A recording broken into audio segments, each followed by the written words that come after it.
Hello.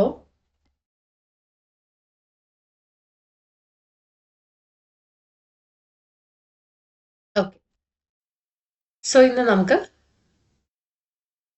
Human ഡെവലപ്മെന്റിന്റെ indicators ആണ് നോക്കാനുള്ളത്. So അത് നമുക്ക് നോക്കാം.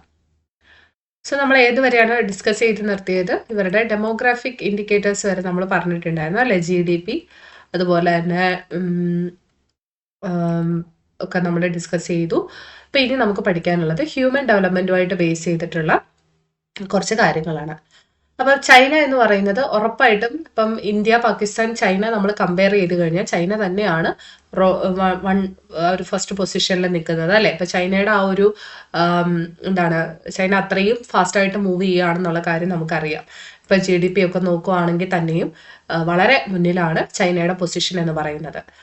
അതുപോലെ തന്നെ BPL കാറ്റഗറി അല്ലെ, നമ്മൾ ബിലോ പോവർട്ടി ലൈനിലുള്ള ആൾക്കാരുടെ ഒരു എണ്ണം നോക്കുകയാണെങ്കിൽ അവിടെയും ചൈന തന്നെയാണ് മുന്നിട്ട് നിൽക്കുന്നത്.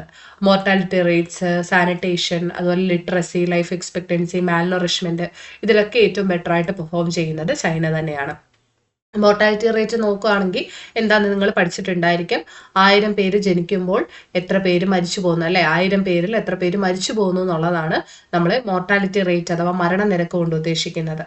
അപ്പം സാനിറ്റേഷൻ, വൃത്തിയുടെ കാര്യം, ക്ലീൻ ഡ്രിങ്കിങ് വാട്ടറും സംഭവങ്ങളും ഒക്കെ ആണെങ്കിലും, ലിറ്ററസി അല്ലെ എഴുതാനും വായിക്കാനും അറിയാവുന്നതാണെങ്കിലും, ലൈഫ് എക്സ്പെക്ടൻസി ആണെങ്കിലും, മാൽനറിഷ്മെന്റ് ന്യൂട്രീഷന്റെ കുറവാണെങ്കിലും, ഇതിലെല്ലാം ചൈന എന്ന് പറയുന്നത് ബെറ്റർ ആയിട്ടാണ് പെർഫോം ചെയ്യുന്നത് എന്നുള്ള കാര്യം നിങ്ങൾ ഓർത്ത് വെച്ചിരിക്കുക. പക്ഷെ ഇവിടെ പാകിസ്ഥാനെ പറ്റിയിട്ട് നമുക്കൊരു ട്വിസ്റ്റ് പഠിക്കാനുണ്ട്. അതായത് ഇന്ത്യയെക്കാട്ടിലും വേഗത്തില് ഈ കൂടുതൽ ആൾക്കാരെ ഈ പോവർട്ടി ലൈനിൽ നിന്ന് കരകയറ്റുന്നത് ഏത് രാജ്യമാണെന്ന് ചോദിച്ചു കഴിഞ്ഞാൽ, അല്ലെങ്കിൽ എഡ്യൂക്കേഷനിലും സാനിറ്റേഷനിലും വാട്ടർ ആക്സസിബിലിറ്റിക്കും ഒക്കെ ഇന്ത്യയെക്കാട്ടിലും ബെറ്റർ ആയിട്ട് പെർഫോം ചെയ്യുന്ന ഒരു രാജ്യമാണ് പാകിസ്ഥാൻ എന്ന് പറയുന്നത്. അപ്പൊ നമുക്ക് പാകിസ്ഥാൻ എന്ന് പറയുമ്പോൾ കുറച്ച് ബാക്ക്വേർഡ് ആയിട്ടുള്ള ഒരു കൺട്രി ആയിട്ട് തോന്നുമെങ്കിലും കുറെ കാര്യത്തിലൊക്കെ അവർ ഇന്ത്യയെക്കാട്ടിലും ബെറ്റർ ആണെന്നുള്ള കാര്യം നിങ്ങളൊന്ന് ഓർത്തിരിക്കുക. പക്ഷേ പാകിസ്ഥാനിലും ഇന്ത്യയിലും മെറ്റേണൽ മോർട്ടാലിറ്റി എന്ന് പറയുന്നത് വളരെ കൂടുതലാണ്. ഓക്കെ, ഇപ്പൊ മെറ്റേണൽ മോർട്ടാലിറ്റി എന്ന് പറഞ്ഞു കഴിഞ്ഞാൽ ഇപ്പൊ ഒരു അമ്മ ഒരു കുഞ്ഞിന് ജന്മം നൽകുമ്പോൾ തന്നെ മരിച്ചു പോകുന്ന അവസ്ഥയാണ് ഈ മാതൃമരണം എന്ന് പറയുന്നത്. അപ്പൊ ആ ഒരു നിരക്ക് കുറയ്ക്കാൻ ഈ രണ്ട് രാജ്യങ്ങൾക്കും സാധിച്ചിട്ടില്ല എന്നുള്ളത് നിങ്ങൾ എന്തായാലും ഓർത്തിരിക്കുക കേട്ടോ. അപ്പം നമ്മൾ ഈ പറയുന്ന ഇന്ത്യ ആണെങ്കിലും പാകിസ്ഥാൻ ആണെങ്കിലും അക്കാര്യത്തിൽ പിന്നിൽ തന്നെയാണ്. ഓക്കെ, അപ്പൊ പാകിസ്ഥാൻ ഇന്ത്യക്കാട്ടിലും ബെറ്റർ ആവുന്നത് എവിടേക്കാണെന്നുള്ളത് നിങ്ങൾ മറന്നു പോകരുത്. അപ്പൊ നമുക്ക് ആ ഒരു ഇത് നോക്കാം. ചൈനയിലാണെന്നുണ്ടെങ്കിൽ 1 ലക്ഷം ജനനം നടക്കുമ്പോൾ അതിൽ 50 സ്ത്രീകൾ മാത്രമാണ് മരിക്കുന്നത്. 50 സ്ത്രീകൾ മരിക്കാൻ പാടില്ല എങ്കിൽ പോലും ചൈനയിൽ 50 സ്ത്രീകൾ എന്ത് ചെയ്യുന്നുണ്ട്, മരിക്കുന്നുണ്ട്. പക്ഷെ ഇന്ത്യയിൽ പാകിസ്ഥാനിൽ നോക്കുകയാണെങ്കിൽ അത് 500-ൽ കൂടുതലാണെന്നുള്ള കാര്യം നിങ്ങൾ ഓർത്തിരിക്കുക. മോർ ദാൻ 500 വിമൻ ആണ് ഇന്ത്യയിലും പാകിസ്ഥാനിലും മരിക്കുന്നത്. അപ്പൊ അത് കുറയ്ക്കാനായിട്ട് അവർക്ക് പറ്റിയിട്ടില്ല കേട്ടോ. ഇന്ത്യക്ക് പാകിസ്ഥാനും അത് കുറയ്ക്കാനായിട്ട് പറ്റിയിട്ടില്ല. അതുപോലെ തന്നെ ഇന്ത്യയിലെ പാകിസ്ഥാനിലെ അവസ്ഥ നോക്കുമ്പോൾ അവര് ചൈനയെക്കാട്ടിലും നല്ല ഇംപ്രൂവ്ഡ് വാട്ടർ റിസോഴ്സസ് പ്രൊവൈഡ് ചെയ്യുന്നുണ്ടെന്നുള്ള കാര്യം നമുക്ക് പഠിക്കാം.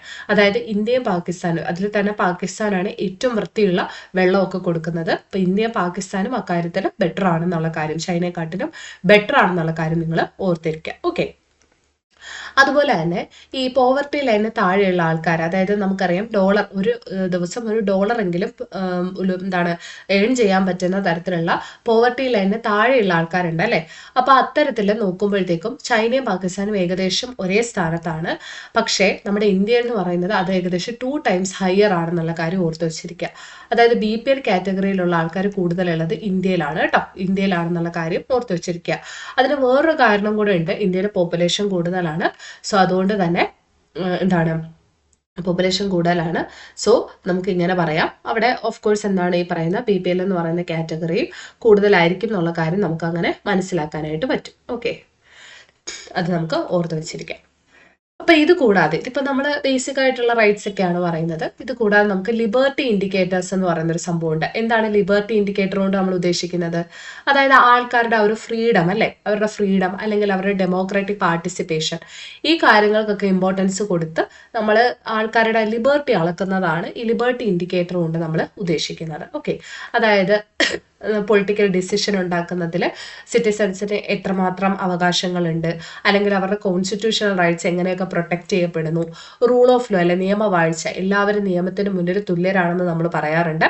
അപ്പൊ അതൊക്കെ നോക്കി ആൾക്കാരുടെ ആ ഒരു ജീവിത നിലവാരം വിലയിരുത്തുന്ന ഒരു ഇൻഡിക്കേറ്റർ ആണ് നമുക്ക് ഹ്യൂമൻ ഇൻഡിക്കേറ്റർ എന്ന് പറയുന്നത് പോലെ തന്നെ ഇമ്പോർട്ടന്റ് ആയിട്ടുള്ളതാണ് ഏതെന്ന് പറയുന്നത് ഈ ലിബർട്ടി ഇൻഡിക്കേറ്റർ എന്ന് പറയുന്നത്. ഓക്കെ, പക്ഷെ അത് ഒരു കാര്യം എന്ന് പറഞ്ഞു കഴിഞ്ഞാൽ ഈ പറഞ്ഞിരിക്കുന്ന രാജ്യങ്ങളിലൊന്നും അത് അത്രയ്ക്ക് അങ്ങോട്ട് കാര്യമായിട്ട് എന്താണ് ഇൻട്രൊഡ്യൂസ് ചെയ്തിട്ടില്ല എന്നുള്ളത് ഒരു കാര്യമാണ് കേട്ടോ. ഇപ്പൊ ചൈനയിലാണെങ്കിലും ഇന്ത്യയിലാണെങ്കിലും പാകിസ്ഥാനാണെങ്കിലും ഈ ലിബർട്ടി ഇൻഡിക്കേറ്ററിനൊന്നും അത്ര ഇമ്പോർട്ടൻസ് കൊടുക്കുന്നില്ല. ഹ്യൂമൻ ഡെവലപ്മെന്റ് ഇൻഡിക്കേറ്ററുകൾ നല്ല കാര്യമായിട്ട് തന്നെ നടത്തുന്നുണ്ട്. അപ്പം ഈ പറഞ്ഞിരിക്കുന്ന ലിബർട്ടി ഇൻഡിക്കേറ്റേഴ്സ് ഇല്ലാതെ നമുക്ക് ഒരിക്കലും ഈ ഹ്യൂമൻ ഡെവലപ്മെന്റ് ഇൻഡെക്സ് അഥവാ HDA എന്ന് പറഞ്ഞ സാധനം കംപ്ലീറ്റ് ആണെന്ന് പറയാൻ പറ്റില്ല. കാരണം ഈ പറയുന്ന കോൺസ്റ്റിറ്റ്യൂഷണൽ റൈറ്റ്സും സിറ്റിസൺസിന് ഈ പറയുന്ന വെള്ളവും ഫുഡും പോവർട്ടി കുറവും മാത്രമല്ലല്ലോ വേണ്ടത്, അവർക്ക് വേറെ കുറച്ച് അവകാശങ്ങളും കൂടെ ഉണ്ട് അല്ലെ. അപ്പൊ അതും കൂടെ കംപ്ലീറ്റ് ആയാൽ മാത്രമേ നമുക്ക് ഈ ഹ്യൂമൻ ഡെവലപ്മെന്റ് ഇൻഡെക്സ് എന്ന് പറയുന്നത് ഒരു കംപ്ലീറ്റ് ആയെന്ന് നമുക്ക് പറയാനായിട്ട് പറ്റത്തുള്ളൂ. ഓക്കെ, അപ്പൊ ഇതാണ് നമുക്ക് അവിടെ അത്രയും മനസ്സിലാക്കാനുള്ളത്. അപ്പൊ ആ ഒരു ഇൻഡിക്കേറ്റേഴ്സ് ആണ്. അപ്പം എല്ലാ രാജ്യങ്ങളും ഏകദേശം ഒരുപോലൊക്കെ തന്നെയാണ്, പക്ഷെ ചൈന ഒരുപാട് ബെറ്റർ ആണെന്നുള്ള കാര്യം നിങ്ങളൊന്ന് ഓർത്ത് വെച്ചിരിക്കുക. ഓക്കെ, ഇനി അടുത്തത് നമുക്ക് ഈ 3 രാജ്യങ്ങളുടെ ഡെവലപ്മെന്റ് സ്ട്രാറ്റജികൾ ഒന്ന് നോക്കാം. ഓക്കെ, അപ്പം ഉറപ്പായിട്ട് ഇപ്പൊ ഡെവലപ്പിംഗ് കൺട്രീസ് ആണ് ഈ 3 അതിൽ ചൈന മാത്രം കുറച്ച് ഡെവലപ്ഡിനോട് അടുത്ത് വരുന്ന ഒരു രാജ്യമാണെന്നുള്ള കാര്യം നമുക്കറിയാം. അപ്പൊ അതുകൊണ്ട് തന്നെ ഇവരുടെ കോമണാലിറ്റികൾ, ഇവർക്ക് കുറെ കാര്യങ്ങൾ കോമൺ ആയിട്ടുണ്ട് അല്ലെ. അതായത് ഇപ്പം ഓരോ രാജ്യങ്ങൾ ഇപ്പൊ 1978 നമ്മുടെ ചൈന, അതുപോലെ 1988 പാകിസ്ഥാൻ, 91 ഇന്ത്യ, ഈ ഒരു രീതിയിലാണ് അവരെല്ലാം എന്ത് ചെയ്തിട്ടുള്ളത്, ഈ പറയുന്ന എക്കണോമിക് റിഫോംസ് കൊണ്ടുവന്നിട്ടുള്ളത്. അപ്പം ഈ എക്കണോമിക് റിഫോംസ് കൊണ്ടുവന്നതിന് ശേഷം നമുക്ക് അവരുടെ ആ ഒരു എക്കണോമിക് പെർഫോമൻസ് മനസ്സിലാക്കാനായിട്ട് പറ്റും അല്ലെ. എന്തൊക്കെയായിരുന്നു അവരുടെ സക്സസ്, എന്തൊക്കെയായിരുന്നു അവരുടെ ഫെയിലേഴ്സ് എന്നുള്ളത് നമുക്ക് കൃത്യമായിട്ട് മനസ്സിലാക്കാൻ പറ്റും. അപ്പൊ ഇവിടെ നമ്മൾ ഇതിനെ ഒന്ന് വേർതിരിച്ച് പഠിക്കേണ്ടത് വളരെ ഇമ്പോർട്ടന്റ് ആണ്. ഓക്കെ, അപ്പൊ റിഫോംസ് ഓരോ എന്നൊക്കെയാണ് ഉണ്ടാക്കിയതെന്നുള്ളത് അല്ലെ കൊണ്ടുവന്നതെന്നുള്ളത് വളരെ ഇമ്പോർട്ടന്റ് ആണ്. ആ ഡേറ്റ്സ് ഒക്കെ നിങ്ങളൊന്ന് പഠിച്ചിരിക്കുക. ഓക്കെ, അപ്പൊ നമ്മൾ ഈ സെക്കൻഡ് ചാപ്റ്ററിൽ വളരെ ഡീറ്റെയിൽ ആയിട്ട് പഠിച്ചൊരു കാര്യമാണ് ഈ ഇന്ത്യയെ വളരെ അധികം കമ്പൽ ചെയ്തിട്ടാണ് ഈ IMF അതുപോലെ തന്നെ വേൾഡ് ബാങ്കും ഒക്കെ എന്ത് ചെയ്യുന്നത്, ലോൺ കൊടുക്കാം. പകരം വേൾഡ് ബാങ്കും IMF പറയുന്ന കാര്യങ്ങൾ ഇന്ത്യ കേൾക്കണം എന്ന് പറഞ്ഞിട്ടാണ് റിഫോംസ് നമ്മുടെ ഇന്ത്യയെ കൊണ്ടുവരുന്നത് അല്ലെ. അപ്പൊ ഇന്ത്യയുടെ അന്നത്തെ ഒരു അവസ്ഥ അതായിരുന്നു. പക്ഷെ ചൈനയ്ക്ക് സത്യം പറഞ്ഞാൽ അങ്ങനെ യാതൊരു തരത്തിലുള്ള എക്സ്ട്രാ ഫോഴ്സും അവിടെ ആരും അപ്ലൈ ചെയ്തിട്ടില്ല. അതിപ്പോ വേൾഡ് ബാങ്ക് ആണെങ്കിലും IMF ആണെങ്കിലും ഒന്നും ചൈന എന്ത് ചെയ്തിട്ടില്ല, നിർബന്ധിച്ചിട്ടല്ല ഈ ഒരു റിഫോംസ് അവിടെ കൊണ്ടുവരുന്നത്. അപ്പൊ ചൈനയിലെ അന്നത്തെ ലീഡർഷിപ്പ് എന്ന് പറയുന്നത് സത്യം പറഞ്ഞു കഴിഞ്ഞാൽ അന്ന് ചൈന പോക്കെന്ന് പറയുന്നത് വളരെ സ്ലോ ആണ്. കാരണം അവിടെ യാതൊരു തരത്തിലുള്ള ആധുനികീകരണവും നടക്കുന്നില്ല. നടക്കുന്നില്ല. അപ്പൊ മാവോ സെതൂങ്ങിന്റെ കീഴിൽ വളരെ സ്ലോ പേസിലുള്ളൊരു ഗ്രോത്ത് ആണ് അവിടെ ഉണ്ടാവുന്നത്. ഓക്കെ, അപ്പം ഈ മാവോ സെതൂങ് എന്ന് പറയുന്നത് പക്ക ഒരു കമ്മ്യൂണിസ്റ്റുകാരനാണ്. പുള്ളിക്കാരന് യാതൊരു തരത്തിലുള്ള പ്രൈവറ്റൈസേഷനോ അല്ലെങ്കിൽ ഈ പറയുന്ന ഫോറിൻ ടെക്നോളജി എടുക്കുക അല്ലെങ്കിൽ സെൻട്രലൈസേഷൻ ഓഫ് ഗവൺമെന്റ് അതൊന്നും പുള്ളിക്ക് താല്പര്യമില്ല. പുള്ളി വിശ്വസിച്ചിരുന്നത് ഡീസെൻട്രലൈസേഷനിലാണ്. അതായത് വികേന്ദ്രീകരണം അല്ലെ, ഏറ്റവും താഴെത്തട്ടിലുള്ള ആൾക്കാർക്കും റൂള് കിട്ടണം, റൂളിന്റെ ആ ഒരു എഫക്റ്റ് കിട്ടണം എന്ന് വിശ്വസിച്ച ആളാണ്. സെൽഫ് സഫിഷ്യൻസി, രാജ്യത്തിന് പുറത്തു നിന്നൊന്നും വാങ്ങേണ്ട കാര്യമില്ല, അകത്ത് തന്നെ നമ്മളെല്ലാം ഉൽപ്പാദിപ്പിക്കണം, ഫോറിൻ ടെക്നോളജി പാടില്ല, അതുപോലെ ഗുഡ്സ് ക്യാപിറ്റൽ ഇതൊന്നും നമ്മൾ ഉപയോഗിക്കാൻ പാടില്ല എന്നാണ് മാവോ സെതൂങ് പറഞ്ഞു പഠിപ്പിച്ചത്. അദ്ദേഹം അങ്ങനെ വിശ്വസിച്ചിരുന്ന ആളാണ്. പക്ഷേ ഈ കുറേ ലാൻഡ് റിഫോംസും അതുപോലെ നമ്മൾ കമ്മ്യൂണിസ്റ്റ് സിസ്റ്റത്തിന്റെ കാര്യമൊക്കെ പഠിച്ചല്ലോ, കമ്മ്യൂണ് പോലത്തുള്ള സംഭവങ്ങൾ, അതുപോലെ 1900 ഈ പറയുന്ന 58 great leap forward GLF campaign പോലത്തുള്ള സംഭവങ്ങൾ, ഇതൊക്കെ കൊണ്ടുവന്നു അല്ലെ. നമ്മൾ ഗ്രേറ്റ് പ്രോലിറ്റേറിയൻ കൾച്ചർ റവല്യൂഷൻ പഠിച്ചു. അപ്പൊ ഇതൊക്കെ കൊണ്ടുവന്നിട്ടും ഈ പറയുന്ന പെർ ക്യാപിറ്റ ഗ്രെയിൻ ഔട്ട്പുട്ട്, അതായത് കൃഷി സംബന്ധമായിട്ടുള്ള വളർച്ച എന്ന് പറയുന്നത് 1978 1950 ഈക്വൽ ആയിരുന്നു എന്നാണ് പറയുന്നത്. അപ്പം ആവശ്യത്തും ഇത്രയും അധികം റിഫോംസ് അവിടെ ലാൻഡ് റിഫോംസ് സംഭവങ്ങളും ഒക്കെ കൊണ്ടുവന്നിട്ട് പോലും അവിടെ ഈ പറയുന്ന അഗ്രികൾച്ചറിൽ പ്രത്യേകിച്ച് മാറ്റം ഒന്നും ഉണ്ടായില്ല എന്നുള്ള കാര്യം നിങ്ങൾ ഓർത്ത് വെച്ചിരിക്കുക. ഓക്കെ, അപ്പം എഡ്യൂക്കേഷനിലും ഹെൽത്തിലും അതുപോലെ തന്നെ ലാൻഡ് റിഫോംസിലും പിന്നെ ഈ ഡീസെൻട്രലൈസ്ഡ് പ്ലാനിങ്ങിലും ചെറിയ ചെറിയ എന്റർപ്രൈസുകൾ കൊണ്ടുവരുന്നതിലും ഒക്കെ നമുക്ക് നല്ല രീതിയിൽ ഇമ്പ്രൂവ്മെന്റ് കൊണ്ടുവന്നിട്ടുണ്ട്. ഉറപ്പായിട്ടും അത് ഈ പറയുന്ന റിഫോംസിന് ശേഷം social and income indicators better ആക്കിയിട്ടുണ്ടെങ്കിലും ഇതിന് മുൻപുള്ള ആ ഒരു ഇതിന് മുമ്പുള്ളതായിട്ട് വലിയ വ്യത്യാസങ്ങൾ ഈ പറയുന്ന അഗ്രികൾച്ചർ സെക്ടറിലൊന്നും ഉണ്ടായില്ല എന്നുള്ള കാര്യം നിങ്ങളൊന്ന് ഓർത്തിരിക്കുക.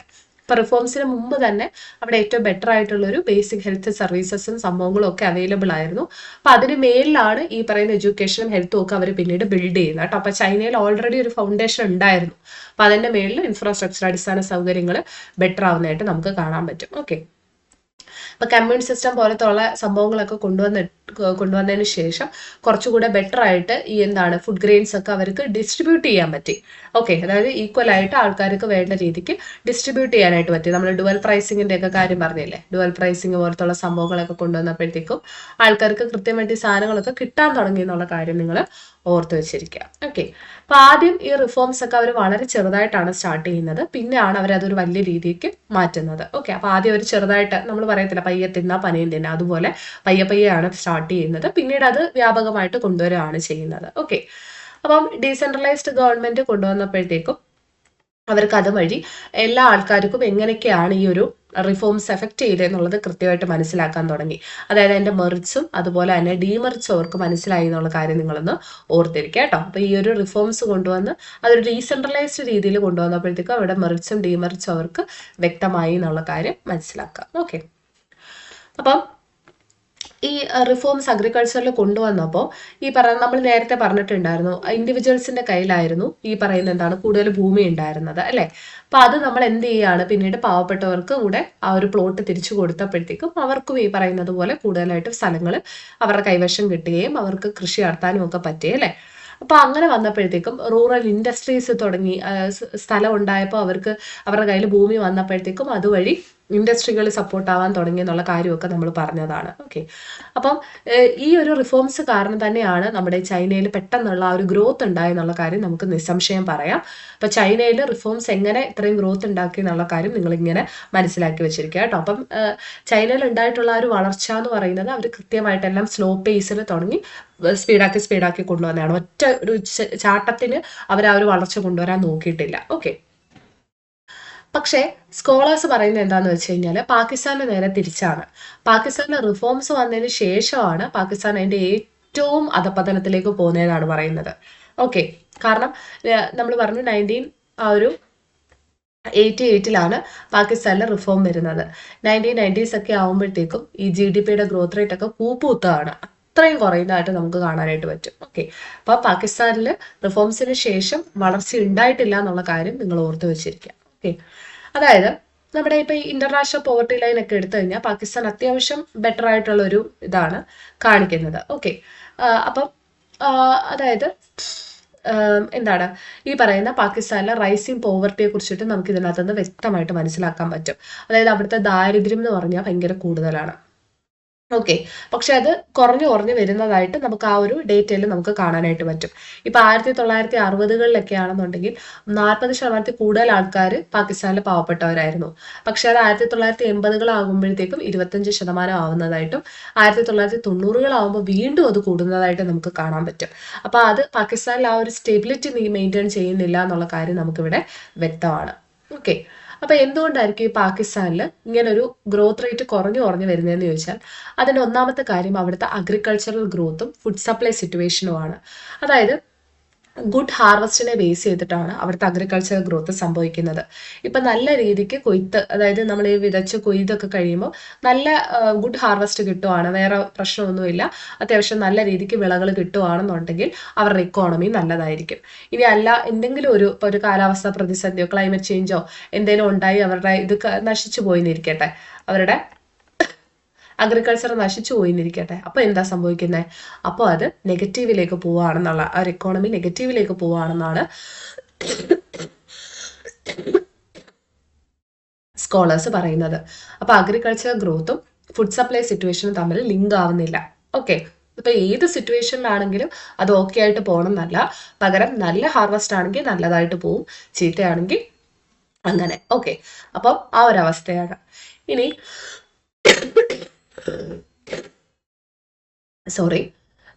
ഇന്ത്യയില് ഈ IMFന്റെ വേൾഡ് ബാങ്കിന്റെ കേസ് നമ്മൾ ചൈനയുടെ പറഞ്ഞു അല്ലെ. അതായത് ചൈനയിലാണെന്നുണ്ടെങ്കിൽ ഈ പറയുന്ന IMFും വേൾഡ് ബാങ്കും ഒക്കെ ആണെന്നുണ്ടെങ്കിൽ ഒരു തരത്തിലുള്ള കമ്പൽഷൻ അവരെ ഒന്നിനും നിർബന്ധിച്ചിട്ടില്ല എന്നുള്ള കാര്യം നമ്മൾ പറഞ്ഞു. പക്ഷേ IMFും വേൾഡ് ബാങ്കും ഇന്ത്യയോട് ചെയ്തത് നമുക്ക് കറക്റ്റ് അറിയാം അല്ലെ. അതായത് ഇന്ത്യയില് എക്സ്പോർട്ട് ഇമ്പോർട്ട് പ്രതിസന്ധി വന്നപ്പോഴത്തേക്കും ഇന്ത്യക്ക് നിർബന്ധമായിട്ടും IMFന്റെ കയ്യിൽ നിന്നും വേൾഡ് ബാങ്കിന്റെ കയ്യിൽ നിന്നും ലോൺ എടുക്കേണ്ടതായിട്ട് വന്നിട്ടുണ്ട്. അപ്പൊ അതിന്റെ ഭാഗമായിട്ടാണ് ഈ പറയുന്ന എക്കണോമിക് റിഫോംസ് ഇന്ത്യയിൽ നടപ്പിലാക്കുന്നത് പോലും. അപ്പം ഫോറിൻ എക്സ്ചേഞ്ച് എന്ന് പറയുന്നത് വളരെ ഇമ്പോർട്ടന്റ് ആയിട്ടുള്ള സംഭവമാണ് ഒരു രാജ്യത്തെ സംബന്ധിച്ചല്ലേ. അപ്പൊ അത് അന്നൊരു ക്രൈസിസ് വന്നപ്പോൾ അതിനെ എങ്ങനെ മെയിൻറ്റെയിൻ ചെയ്യണം എന്നറിയാതെ നമ്മുടെ ഇന്ത്യ ഇങ്ങനെ എന്താണ് വട്ടം കറങ്ങി നിന്നപ്പോഴാണ് IMFും വേൾഡ് ബാങ്കും ഒക്കെ അതിനെ ഹെൽപ്പ് ചെയ്യുന്നത്. അപ്പം നല്ല എക്സ്പോർട്ട് ഉണ്ടെങ്കിൽ മാത്രമല്ലേ നമുക്കൊരു രാജ്യത്തിന് നല്ല രീതിക്ക് ഫോറിൻ എക്സ്ചേഞ്ച് കിട്ടത്തുള്ളൂ. അത് നമുക്ക് ഉറപ്പാണ് അല്ലേ. ഇപ്പൊ പാകിസ്ഥാന്റെ കേസ് എടുക്കുകയാണെന്നുണ്ടെങ്കിൽ നമ്മൾ പറഞ്ഞിട്ടുണ്ടായിരുന്നു അവരുടെ കൂടുതലും ആ ഒരു ഗ്രോത്ത് അവർക്കുള്ള പൈസ കൂടുതലും വരുന്നത് റെമിറ്റൻസ് വഴിയാണ് അല്ലെ. അതായത് ഒരുപാട് ആൾക്കാർ ഗൾഫിലൊക്കെ ജോലി ചെയ്യുന്നുണ്ട്, അതുവഴി ഫോറിൻ എക്സ്ചേഞ്ച് അങ്ങനെ കിട്ടുന്നുണ്ട്. ഓക്കെ, അതുപോലെ തന്നെ എക്സ്പോർട്സ് അത്യാവശ്യം എക്സ്പോർട്ട് നടക്കുന്നുണ്ട്. അതുപോലെ തന്നെ അവർ ഫോറിൻ ലോൺസിനെ എന്ത് ചെയ്യുന്നുണ്ട്, ഡിപ്പെൻഡ് ചെയ്യുന്നുണ്ട്. എന്നാൽ തിരിച്ചടയ്ക്കാൻ പറ്റുമോ? അതുമില്ല. അപ്പൊ അങ്ങനത്തെ ഒരു അവസ്ഥ പാകിസ്ഥാനിലെ നിലവിലുണ്ട് കേട്ടോ. അപ്പം ഇന്ത്യക്കും പാകിസ്ഥാനും ഒക്കെ ഫോറിൻ എക്സ്ചേഞ്ചിന്റെ പ്രോബ്ലംസ് ഉണ്ടെന്നുള്ള കാര്യം ഓർത്തു വെച്ചിരിക്കുക. പാകിസ്ഥാൻ രണ്ട് രീതിയിൽ ഏൺ ചെയ്യുന്നുണ്ട്, ഒന്ന് റെമിറ്റൻസ് വഴിയും എക്സ്പോർട്സ് വഴിയും. പക്ഷേ ഇന്ത്യ അത് ഈ പറയുന്ന പോലെ പാകിസ്ഥാൻ തിരിച്ചടയ്ക്കാൻ പറ്റുന്നില്ല എന്നുള്ളത് വല്ലാത്തൊരു ഇഷ്യൂ ആണ്. കാരണം ലോണൊക്കെ എടുക്കുന്നുണ്ട്, പക്ഷെ തിരിച്ചടയ്ക്കാനായിട്ട് പറ്റുന്നില്ല. അതായത് ഓഗസ്റ്റ് 2004-2005 ഈ പാകിസ്ഥാന്റെ 1 year performance of the government എന്ന് പറയുന്ന ഒരു സംഭവത്തിന് അവർ പറയുന്നത് എന്താന്ന് വെച്ച് കഴിഞ്ഞാൽ കഴിഞ്ഞ ഒരു 3 വർഷം തുടർച്ചയായിട്ടുള്ള 3 വർഷം ഈ പാകിസ്ഥാനിലെ GDP എന്ന് പറയുന്നത് എത്ര ആവുന്നതായിട്ട് നമുക്ക് കാണാൻ പറ്റും? 8% ആയതായിട്ട് നമുക്ക് കാണാൻ പറ്റും. ഏകദേശം 8%. അപ്പം അത് ഏതെങ്കിലും ഒരു സെക്ടർ മാത്രം കോൺട്രിബ്യൂട്ട് ചെയ്തതല്ല, അഗ്രികൾച്ചറും ഇൻഡസ്ട്രിയും സർവീസും കൂടെ കൊടുത്ത ആ ഒരു കോൺട്രിബ്യൂഷനാണ് നമുക്ക് കാണാൻ പറ്റുന്നത്. ഓക്കെ, അപ്പം എന്താണ് ഹൈ റേറ്റ്സ് ഓഫ് ഇൻഫ്ലേഷനും റാപ്പിഡ് പ്രൈവറ്റൈസേഷനും ഒക്കെ ഇവിടെ നടന്നിട്ടുണ്ടെങ്കിലും ഈ പറയുന്ന പോലെ പോവർട്ടി റിഡ്യൂസ് ചെയ്യാനുള്ള പല കാര്യങ്ങളും ഈ സമയത്ത് പാകിസ്ഥാൻ ചെയ്തിട്ടുണ്ട്. അതായത് ഇൻഫ്ലേഷൻ, ഒരു രാജ്യത്തിന് ഇൻഫ്ലേഷൻ നല്ലതാണോ എന്ന് ചോദിച്ചു കഴിഞ്ഞാൽ ഉറപ്പായിട്ടും അത് പല രീതിയിലും ഒരു രാജ്യത്തിന്റെ ഇൻഫ്ലേഷൻ ആ രാജ്യത്തിനെ ഹെൽപ്പ് ചെയ്യും. അതുപോലെ തന്നെ പെട്ടെന്ന് തന്നെ പ്രൈവറ്റൈസേഷൻ, അതായത് സ്വകാര്യ വ്യക്തികളുടെ കയ്യിലേക്ക് പല കാര്യങ്ങളുടെ ചുമതല കൊടുക്കുമ്പോൾ അതും ഒരു രാജ്യത്തിന് നല്ലത് തന്നെയാണ്. കുറേ രീതിയിലൊക്കെ ദോഷങ്ങളും ഉണ്ട് എങ്കിൽ പോലും. അപ്പം പാകിസ്ഥാൻ അങ്ങനെ പെട്ടെന്ന് വളർന്നു വരുന്നതായിട്ട് നമുക്ക് കാണാനായിട്ട് പറ്റും. ഓക്കെ, അപ്പൊ അതാണ് ഒരു അനാലിസിസ് എന്ന് പറയുന്നത്. ഇനി നമുക്ക് കൺക്ലൂഷനിലേക്ക് പോവാം. കൺക്ലൂഷനിൽ ഇന്ത്യ, ചൈന, പാകിസ്ഥാൻ ഇവര് 3 രാജ്യങ്ങൾ നമ്മൾ നോക്കിക്കഴിഞ്ഞാൽ ഇവർ ഏകദേശം 50 കൊല്ലത്തോളം ഒരുപോലെയാണ് സഞ്ചരിച്ചു പോയത് അല്ലെ. ഇപ്പൊ 1970s ഒക്കെ ആകുമ്പോഴത്തേക്കും അവരെന്താണ് ഏറ്റവും ലോ ഡെവലപ്മെന്റിലേക്ക് എത്തുന്നതായിട്ട് നമുക്ക് കാണാൻ പറ്റും. പക്ഷെ കഴിഞ്ഞൊരു 30 കൊല്ലം എടുത്തു കഴിഞ്ഞാൽ അതിനകത്ത് മാറ്റങ്ങൾ നമുക്ക് കാണാനായിട്ട് പറ്റും. അപ്പൊ ഇന്ത്യ ഒരു ഡെമോക്രാറ്റിക് കൺട്രി ആണെന്ന് നമുക്കറിയാം, പക്ഷെ കൂടുതൽ ആൾക്കാരും അവിടെ ഫോക്കസ് ചെയ്യുന്നത് അഗ്രികൾച്ചറിലാണ് അല്ലെ. അഗ്രികൾച്ചറിലാണെന്നുള്ള കാര്യം നമുക്ക് അറിയാം. അതുപോലെ ഇൻഫ്രാസ്ട്രക്ചറിന്റെ പ്രശ്നങ്ങളുണ്ട്. അതായത് നമ്മുടെ രാജ്യത്തിന്റെ 4/1 ആൾക്കാർ ഇപ്പോഴും എന്താണ് BPL എന്ന് പറയുന്ന കാറ്റഗറിയിലാണ് ജീവിക്കുന്നത് അല്ലെ. അപ്പം പൊളിറ്റിക്കൽ ഇൻസ്റ്റബിലിറ്റിയുടെ പ്രശ്നങ്ങൾ, അതുപോലെ റെമിറ്റൻസിനെ നമ്മൾ ഓവറായിട്ട് ഡിപ്പെൻഡ് ചെയ്യുന്നു, ഫോറിൻ എയ്ഡ് അല്ലെ, നമ്മൾ ഫോറിൻ ലോണുകൾ ഗ്രാൻറ്റുകളൊക്കെ എക്സ്പെക്ട് ചെയ്യുന്നു. അപ്പൊ ഇതൊക്കെയാണ് ഈ പാകിസ്ഥാൻ പോലത്തുള്ള രാജ്യങ്ങളുടെ തകർച്ചയിലേക്ക് നയിച്ചെന്നുള്ള കാര്യം നമ്മൾ പഠിച്ചതാണ്. പക്ഷേ ഈ GDP ഗ്രോത്ത് കൂട്ടി കൊണ്ടുവരാനുള്ള കാര്യങ്ങൾ നമ്മൾ നോക്കുന്നുണ്ട്. അതുപോലെ തന്നെ ഈ പാകിസ്ഥാനിലാണെങ്കിൽ 2005 ഒരു ഭൂമികുലുക്കം വന്നിട്ടുണ്ടായിരുന്നു, ഒരു ഭൂകമ്പം, എർത്ത് ക്വേക്ക്. അപ്പം അത് വന്നപ്പോഴത്തേക്കും ഏകദേശം 75,000 ആൾക്കാരുടെ ജീവനും പോയി. അതുപോലെ തന്നെ അവരുടെ പ്രോപ്പർട്ടി അല്ലെ, സ്വത്തിനും ജീവനും ഒക്കെ ഹാനി വന്ന സംഭവങ്ങളാണ്. ഇനി ചൈനയിലോട്ട് വരുവാണെന്നുണ്ടെങ്കിൽ നമ്മൾ ഓൾറെഡി ക്ലാസ് സ്റ്റാർട്ട് ചെയ്തപ്പോൾ പറഞ്ഞാണ് ചൈനയിലെ ഒരു 1 പാർട്ടി റൂളാണ് അല്ലെ. 1 പാർട്ടി റൂളാണ്, കമ്മ്യൂണിസ്റ്റ് പാർട്ടി മാത്രമാണ് അവിടെ ഉള്ളത്. അപ്പൊ ഈ 1 പാർട്ടി റൂളിന്റെ പ്രശ്നം എന്താന്ന് വെച്ചാൽ അവിടെ ആൾക്കാർക്ക് പൊളിറ്റിക്കൽ ഫ്രീഡം കുറവായിരിക്കും അല്ലെ. പൊളിറ്റിക്കൽ ഫ്രീഡം കുറവായിരിക്കും, ഹ്യൂമൻ റൈറ്റ്സിന് ഇഷ്യൂസ് ഉണ്ടാവും. അപ്പൊ അതാണ് ചൈന അനുഭവിക്കുന്ന ഏറ്റവും വലിയൊരു പ്രശ്നം എന്ന് പറയുന്നത്. ഓക്കെ, അതായത് ഈ ചൈനയിൽ പ്രോപ്പർ ആയിട്ടുള്ള സോഷ്യലിസ്റ്റ് സിസ്റ്റം ആണോ നിലനിൽക്കുന്നതെന്ന് ചോദിച്ചാൽ അല്ല. അവിടെ ഒരു മാർക്കറ്റ് സിസ്റ്റം ഉണ്ട് വിത്തൗട്ട് ലൂസിങ് പൊളിറ്റിക്കൽ കമ്മിറ്റ്മെന്റ് അല്ലെ. അതായത് ഗവൺമെന്റിനോട് ചേർന്ന് നിൽക്കുന്ന ഒരു ക്യാപിറ്റലിസം, അതാണ് നമുക്ക് ചൈനയിൽ ആക്ച്വലി കാണാനായിട്ട് പറ്റുന്നത്. അപ്പം അവർ ഈ പറയുന്ന ഗ്രോത്ത് നമ്മൾ പറഞ്ഞു, ഡബിൾ ഡിജിറ്റ് ഗ്രോത്ത് ഒക്കെയാണ് അവിടെ GDPക്ക് ഉണ്ടായിട്ടുള്ളത്. അതുപോലെ പോവർട്ടി കുറയ്ക്കാനായിട്ട് അവർക്ക് സാധിച്ചിട്ടുണ്ട്. പക്ഷെ എങ്കിൽ പോലും ഈ പറയുന്ന പോലെ കുറച്ച് പ്രശ്നങ്ങൾ അവിടെ സ്റ്റിൽ ഉണ്ട്. ഓക്കെ, ഹ്യൂമൻ റൈറ്റ്സ് ഇഷ്യൂസ് ഉണ്ട്, പൊളിറ്റിക്കൽ ഫ്രീഡത്തിന്റെ പ്രശ്നങ്ങളുണ്ട്. ഓക്കെ, അപ്പം ഇന്ത്യ പാകിസ്ഥാനും പോലെയല്ല ചൈന എന്ന് പറയുന്നത് അവരുടെ എന്താണ് സോഷ്യൽ എക്കണോമിക് ഓപ്പർച്യൂണിറ്റീസ് കൂട്ടാനാണ് ശ്രമിച്ചത്. ഇപ്പം പബ്ലിക് സെക്ടർ എന്റർപ്രൈസുകളെ പ്രൈവറ്റൈസ് ചെയ്യാനാണ് ഇന്ത്യയും പാകിസ്ഥാനും നോക്കിയത് അല്ലേ. അതേസമയം ചൈനയാണെന്നുണ്ടെങ്കിൽ അവർക്കുള്ള ആ ഒരു ഇത് വെച്ചിട്ട് അവർ കൂടുതൽ ഓപ്പർച്യൂണിറ്റീസ് ക്രിയേറ്റ് ചെയ്യാനായിട്ട് തുടങ്ങി എന്നുള്ള കാര്യം ഓർത്തു വെച്ചിരിക്കുക. അതുപോലെ തന്നെ സോഷ്യൽ സെക്യൂരിറ്റി അല്ലെ, സാമൂഹ്യ സുരക്ഷ, ആൾക്കാർക്ക് അങ്ങോട്ട് പെൻഷനോ അല്ലെങ്കിൽ സ്കോളർഷിപ്പോ കൊടുത്തല്ല ചൈന ആൾക്കാരെ വളർത്താൻ ശ്രമിക്കുന്നത്, പകരം അവർക്ക് ഓപ്പർച്യൂണിറ്റീസ് കൊടുത്തോണ്ടാണ് അല്ലെ. ഇപ്പം കമ്മ്യൂണ് പോലത്തെ ഉള്ളൊരു സിസ്റ്റം തന്നെ എടുത്തിട്ട് അവർ പ്ലോട്ടുകൾ തിരിച്ച് ആൾക്കാർക്ക് അതിലൂടെ ഇൻഡസ്ട്രികൾ സ്വന്തമായിട്ട് തുടങ്ങാനുള്ള അവസരമാണ് ഉണ്ടാക്കി കൊടുത്തത്. അപ്പോൾ ഓരോ വീടും സെൽഫ് സഫീഷ്യൻ്റ് ആവുകയാണെന്നുള്ള കാര്യം നിങ്ങൾ ഓർത്ത് വെച്ചിരിക്കുക. ഓക്കെ, അപ്പം സോഷ്യൽ ഇൻഫ്രാസ്ട്രക്ചറിലൊക്കെ തന്നെ ആണെങ്കിലും ഈ പറയുന്ന റിഫോംസിന് മുന്നേ ആണെങ്കിൽ തന്നെയും ചൈനയിൽ അത്യാവശ്യം നല്ല പോലെ അവർ ഇടപെട്ടിട്ടുണ്ട്. ഇപ്പം ഹെൽത്ത് സെക്ടറൊക്കെ അന്ന് റൂറൽ ഏരിയാസിൽ അത്യാവശ്യം നല്ല സ്ട്രോങ് ആയിരുന്നു ചൈനയിൽ. അത് ഈ കമ്മ്യൂണിസ്റ്റ് ഭരണം വന്നതിന് ശേഷം അവിടെ ബെറ്റർ ആയ സംഭവങ്ങളാണ്. അപ്പോൾ അതുകൊണ്ട് തന്നെ അവിടെ പോസിറ്റീവായിട്ടുള്ള ആ ഒരു ചേഞ്ചസ് ഉണ്ടാക്കാൻ ചൈനയ്ക്ക് ഒട്ടും ബുദ്ധിമുട്ടുണ്ടായിരുന്നില്ല എന്നുള്ള കാര്യം ഓർത്ത് വെച്ചിരിക്കുക. അപ്പോൾ ഇത്രയും കാര്യങ്ങളാണ് നമുക്ക് ഈ ഒരു ചാപ്റ്ററിൽ പഠിക്കാനായിട്ടുള്ളത്. വളരെ സിമ്പിളായിട്ടുള്ളൊരു ചാപ്റ്ററാണ് കേട്ടോ. നിങ്ങൾ ജസ്റ്റ് നന്നായിട്ടൊന്ന് വായിച്ചാൽ മതി. ടെക്സ്റ്റൊക്കെ നന്നായിട്ട് വായിക്കുക. അതുപോലെ തന്നെ ഓരോന്നിൻ്റെ അവിടെ ഡിഫറൻസിയേഷൻ നോക്കാം. അപ്പോൾ ഈ ചാപ്റ്റർ ഫുള്ളായിട്ട് പഠിച്ചിട്ട് വരിക. അടുത്ത ക്ലാസ്സിൽ നമുക്ക് ഇതിൻ്റെ കുറച്ച് ക്വസ്റ്റ്യൻസ് ചെയ്യാം. അപ്പോൾ എല്ലാവർക്കും മനസ്സിലായെന്ന് വിശ്വസിക്കുന്നു. Thank you. Happy learning.